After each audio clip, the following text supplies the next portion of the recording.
Cranial nerve exam. Typically, you would start off with the olfactory nerve. The thing with the olfactory nerve, you basically want to have two products that are familiar scented. An example could be coffee beans, the second could be peppermint. If you are checking for olfactory, you would start off by having the patient close their eyes, and you would block one nostril and put a scent that they would be familiar with and have them disclose what that scent is. Once they've achieved that, you'll block the opposite nose and use a second scent to get that scent addressed.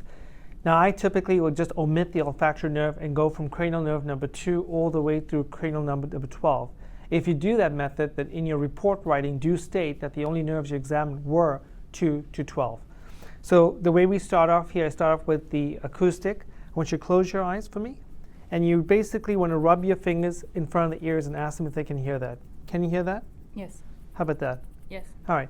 Then we're going to go to sensory trigeminal. V1, keep your eyes closed. Does that feel about the same on both sides? Yes. How about up here? Yes. And then here? Yes. Okay. I'm going to look at facial from a motor standpoint. I want you to wrinkle up your forehead, close your eyes nice and tight shut, nice and tight. And you're going to try and break that opening by seeing if there's any weakness in the facial muscles. So this gives you a quick, gross facial nerve screening. And then we're going to look at the eyes. We're going to look at three cranial nerves, the oculomotor, trochlear, and the abducens nerve. I just want you to follow my finger here. And what you're looking for is nice symmetry and the ability for them to have the eyes go in all these directions.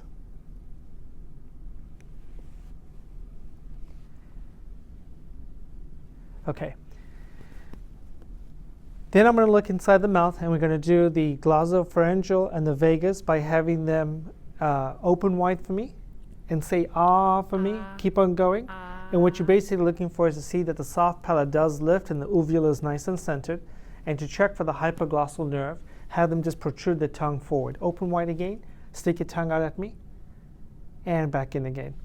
The next will be the accessory. I want you to shrug your shoulders up, shrug them up, up, up, up, up, and you just want to see if they can resist that. And that will be cranial nerve, that will be your accessory nerve.